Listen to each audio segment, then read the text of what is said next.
Assalamualaikum warahmatullahi wabarakatuh. Selamat pagi dan salam sejahtera bagi kita semua. Saya juga ingin mengucapkan selamat pagi kepada Bapak Dr. Laude Amijaya Kamarudin, MADN KP.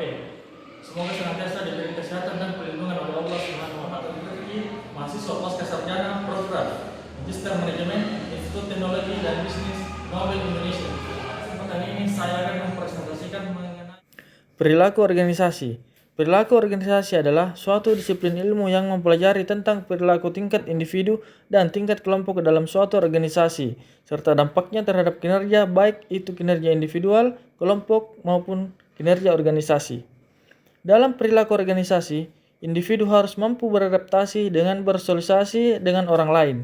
Ini akan membuat tugas yang diberikan lebih mudah karena tugas dapat dilakukan bersama-sama. Setiap orang yang mempunyai kebutuhan sehingga ada baiknya dalam perilaku organisasi, seseorang dapat hidup berdampingan dengan orang lain sehingga tujuan dapat tercapai. Perilaku individu. Perilaku individu adalah sebagai suatu fungsi dari interaksi antara individu dengan lingkungannya. Individu membawa tatanan dalam organisasi berupa kemampuan, kepercayaan pribadi, pengharapan, kebutuhan, dan pengalaman masa lainnya. Sementara itu, terdapat beberapa dasar perilaku individu, yaitu usia, jenis kelamin, dan status perkawinan, hingga masa kerja. Masa kerja yang lebih lama menunjukkan pengalaman yang lebih seseorang dibandingkan dengan rekan kerjanya yang lain. Motivasi. Motivasi merupakan suatu keadaan atau kondisi yang mendorong, merangsang, atau menggerakkan seseorang untuk melakukan sesuatu atau kegiatan yang dilakukan sehingga ia dapat mencapai tujuannya. Menurut J.P. Chaplin, motivasi adalah suatu variabel perantara yang digunakan untuk menerangkan faktor-faktor dalam diri individu yang dapat membangkitkan, mempertahankan, dan menyalurkan tingkah laku ke arah suatu tujuan tertentu.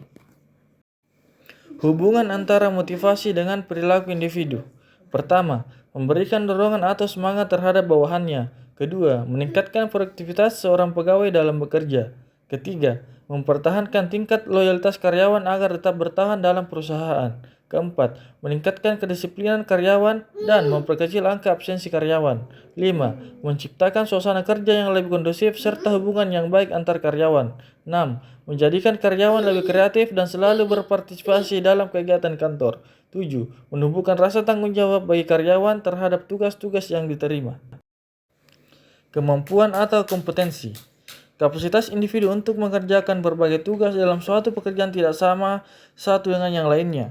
Setiap manusia mempunyai kemampuan berpikir masing-masing. Seluruh kemampuan seorang individu pada hakikatnya tersusun dari 2 faktor, yaitu kemampuan intelektual dan kemampuan fisik.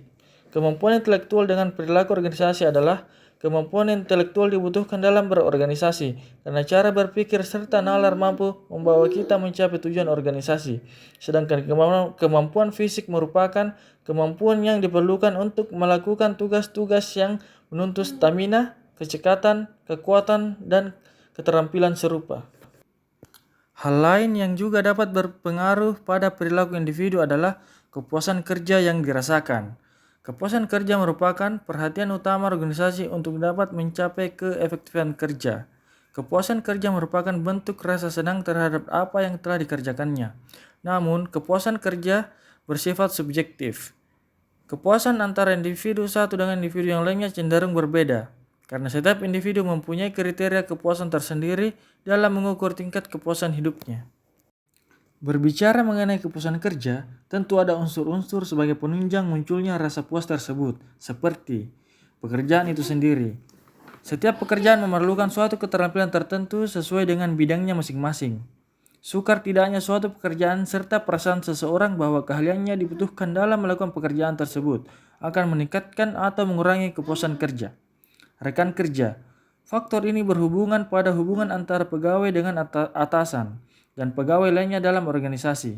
Adanya hubungan kerja yang harmonis tentu dapat menciptakan lingkungan kerja yang nyaman dalam organisasi dan mampu mempengaruhi perilaku pegawai dalam pelaksanaan tugasnya.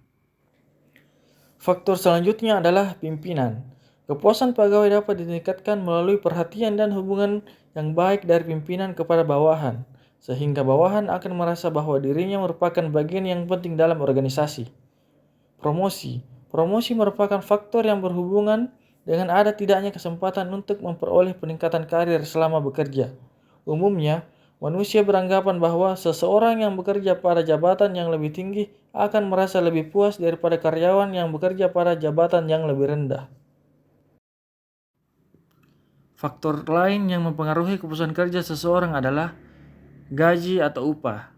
Gaji merupakan salah satu unsur yang penting dan mampu mempengaruhi kepuasan kerja pegawai, karena gaji adalah alat untuk memenuhi kebutuhan pegawai. Dengan demikian, ketika pegawai merasa puas dan merasa bahwa gaji yang diperoleh dari bekerja di organisasi tersebut mampu memenuhi kebutuhan hidupnya, maka hal tersebut akan mempengaruhi perilaku pegawai dalam bekerja.